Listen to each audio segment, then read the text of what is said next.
नरेंद्र मोदी ने आज मध्य प्रदेश और राजस्थान की चुनावी हवा बदलने का दांव चल दिया। मोदी आज पहले भोपाल गए, फिर जयपुर, दोनों जगह रोड शो किया और रैलियां की। जो तस्वीरें भोपाल से आई, जो भाषण वहीं दिया गया, जयपुर में मोदी ने उससे एकदम अलग नया नैरेटिव सेट किया। राहुल गांधी ने कल भविष्यवाणी की थी कि कांग्रेस मध्य प्रदेश और छत्तीसगढ़ जीत रही है, राजस्थान में क्लोज फाइट है। प्रधानमंत्री ने आज एमपी और राजस्थान में वोट की पूरी मैथ्स और केमिस्ट्री ही बदल दी। शिवराज के चुनाव को प्रधानमंत्री ने मोदी बनाम राहुल के पिच पर फिक्स कर दिया, जबकि राजस्थान में उन्होंने गहलोत को निशाने पर दिया। 3 राज्यों के लिए नरेंद्र मोदी किस किस स्ट्रैटेजी पर काम कर रहे हैं, वो हम आपको बताएंगे। कार्यकर्ताओं को कौन से मुद्दे उठाने का मंत्र दे रहे हैं, पार्टी की इलेक्शन मशीनरी को किस पिच पर प्रचार करने की स्कीम समझा रही हैं, मोदी के पास 3 राज्यों से क्या रिपोर्ट आई है, किस मुद्दे को उठाकर फायदा होगा और किस इशू से नुकसान हो सकता है, प्रधानमंत्री इन स्टेट्स में अब किस वोट बैंक पर काम कर रहे हैं, सारी डिटेल आपको मिलेगी हमारे इस रिपोर्ट में।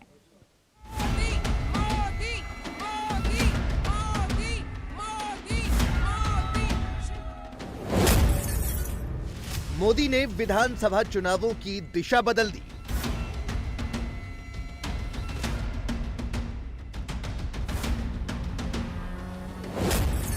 तीन राज्यों में चुनाव मोदी बनाम राहुल की कांग्रेस कर दिया।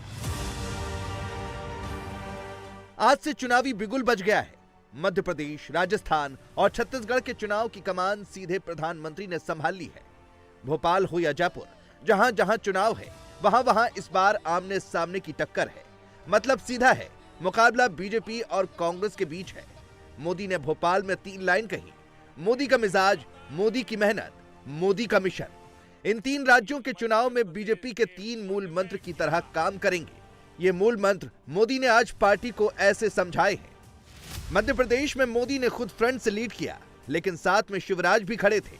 मतलब साफ था कि चुनावी चेहरा मोदी होंगे, लेकिन राज्य में चेहरा ओबीसी मुख्यमंत्री शिवराज सिंह चौहान का होगा। लेकिन राजस्थान में तस्वीर बदल गई। फ्रंट पर तो मोदी ही थे, लेकिन पीछे कोई चेहरा नहीं था।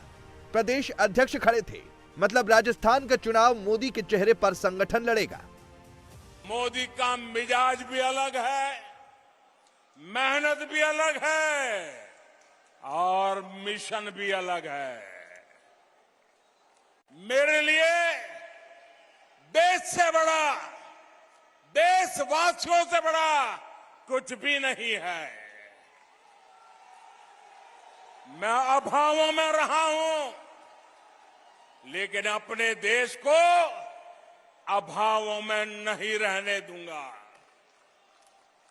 मुफ्त राशन और मुफ्त इलाज, गरीब की चिंता दूर करने का अवसर कांग्रेस के पास भी था, लेकिन नियत और इच्छा शक्ति नहीं थी। बेईमानी और भ्रष्टाचार की नियत अच्छे काम करने से उन्हें रोकती थी। मोदी के आज के कैंपेन का मैसेज एकदम क्लियर था कि 23 का चुनाव 24 के चेहरे और पैटर्न पर ही होगा। बीजेपी की तरफ से नरेंद्र मोदी सबसे बड़े कैंपेनर हैं। कांग्रेस ने राहुल गांधी को ही सबसे बड़ा प्रचारक घोषित कर रखा है। अब वोटर को आज समझ में आ गया नरेंद्र मोदी और राहुल गांधी में क्या फर्क है, मोदी के काम करने का क्या तरीका है और राहुल के पॉलिटिक्स करने का क्या अंदाज है। जब प्रधानमंत्री चांदी के चम्मच का जिक्र कर रहे थे, तो सीधा मतलब राहुल गांधी को बचपन से मिले राजकुमार जैसे ट्रीटमेंट से था। और फिर मोदी ने अपना मिजाज, अपनी मेहनत और अपना मिशन बता दिया। आज भी उसी पुराने ढर्रे, उसी पुरानी मानसिकता पर चल रही है। चांदी का चम्मच लेकर पैदा हुए इनके नेताओं के लिए गरीब का जीवन मायने नहीं रखता है। कांग्रेस नेताओं के लिए गरीब का जीवन एक एडवेंचर टूरिज्म है। कांग्रेस के नेताओं के लिए गरीब की बस्ती पिकनिक मनाने का, वीडियो शूटिंग कराने का लोकेशन बन गई है। कांग्रेस के लिए गरीब किसान का खेत फोटो सेशन का मैदान बन गया है। इन्होंने अतीत में भी यही काम किया। देश विदेश के अपने दोस्तों में इन्होंने भारत की गरीबी का मखौल उड़ाया और आज भी यही कर रहे हैं। जबकि भाजपा की सरकार भारत को भव्य भी बना रही है और यही भव्य तस्वीर दुनिया के सामने सीना तान करके दिखा भी रहे हैं। इलेक्शन चाहे केंद्र में हो या राज्य में, सबसे बड़ा चुनावी चेहरा मोदी ही है। वोटर्स का पहला भरोसा मोदी ही है, क्योंकि कांग्रेस राहुल से वीडियो तो बनवा सकती है, लेकिन मोदी जैसा थॉट नहीं ला सकती। आज मोदी ने कांग्रेस का नया नामकरण किया। मोदी ने कांग्रेस को जंग लगा हुआ लोहा कहा, क्योंकि कांग्रेस जहां पुराने रास्ते पर है, वहीं मोदी नई लकीर खींच रहे हैं, विरोधियों को नया चैलेंज दे रहे हैं। मध्य प्रदेश में चुनाव मोदी बनाम राहुल की कांग्रेस कर दिया, क्योंकि वहां सरकार बीजेपी की है। लेकिन राजस्थान में मोदी अलग खेल खेल गए। यहां निशाने पर गहलोत को लिया और उनकी जादूगरी भी समझा दी। राजस्थान के लोगों ने कांग्रेस के कुशासन से मुक्ति पाने का बिगुल फूंक दिया है। पिछले 5 साल जिस तरह की सरकार कांग्रेस ने यहां पर चलाई है, वो 0 नंबर पाने की हकदार है। राजस्थान के लोगों ने ठान लिया है, गहलोत सरकार को हटाएंगे, बीजेपी को वापस लाएंगे। जहां लाल डायरी में काली करतूतें हो, हर कोई कट और कमीशन में व्यस्त हो, वहां कौन पैसा लगाना चाहेगा, कौन पूंजी निवेश करेगा? जहां सरेआम गला काटने की घटनाएं हो और सरकार मजबूर हो, ऐसे वातावरण में निवेश कैसे हो सकता है? ये साधारण अपराध नहीं है। ये कांग्रेस की वोट बैंक की तुष्टीकरण की नीति का परिणाम है। मध्य प्रदेश, राजस्थान और छत्तीसगढ़, ये तीनों राज्य ऐसे हैं जहां महिला वोटर ही बीजेपी की सबसे बड़ी उम्मीद है, क्योंकि महिला वोटर्स के आने से पार्टी का जनाधार बढ़ेगा, सीटें बढ़ेंगी और 2024 के लिए पिच तैयार होगी। एमपी में बीजेपी महिलाओं के लिए कई योजनाएं चला रही है, तो राजस्थान में क्राइम, करप्शन और महिला रिजर्वेशन को मुद्दा बना रही है। तो वहीं दूसरी तरफ राहुल की कांग्रेस महिला रिजर्वेशन में धर्म और जाति खोज रही है।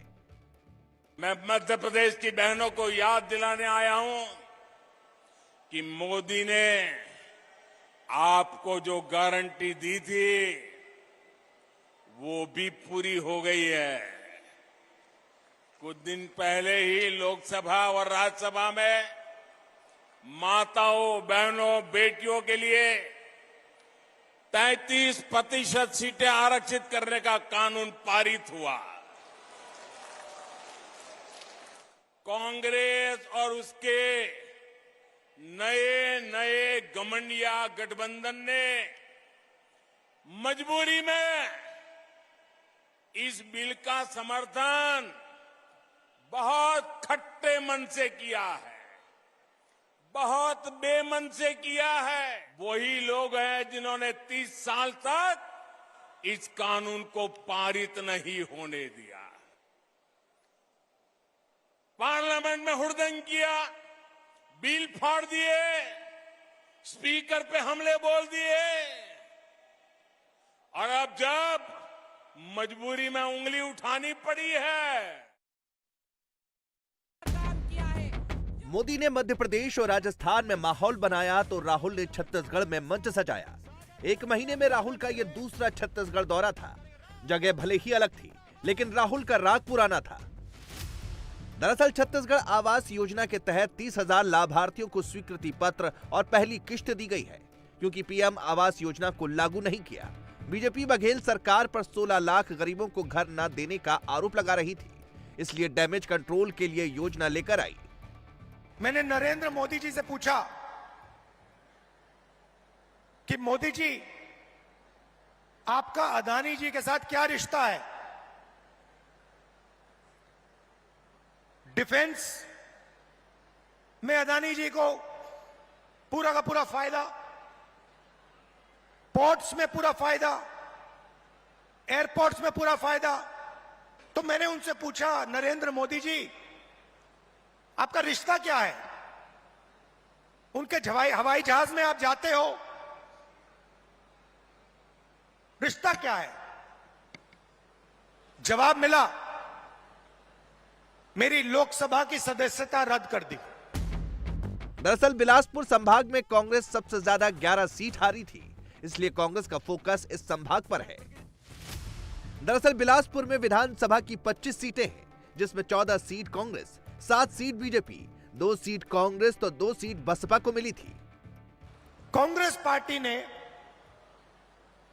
कास्ट सेंसस किया था, उसमें हिंदुस्तान में हर जाति के कितने लोग हैं वो डेटा हिंदुस्तान की सरकार के पास पड़ा हुआ है। नरेंद्र मोदी जी वो डेटा पब्लिक को नहीं दिखाना चाहते।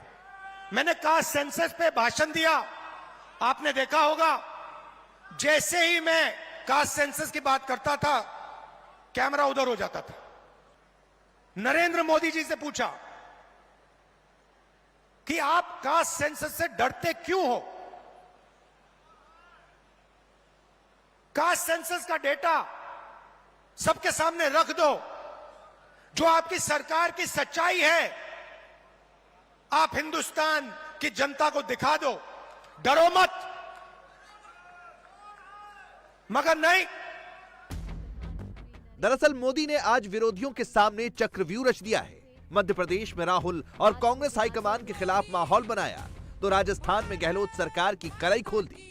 क्या आज मोदी ने विरोधियों को फंसा दिया है और आने वाले चुनावों की हवा बदल दी है? इंडिया टीवी हर वक्त हर जगह डाउनलोड करने के लिए सर्च करें India TV news Google play store या ऐप स्टोर पर।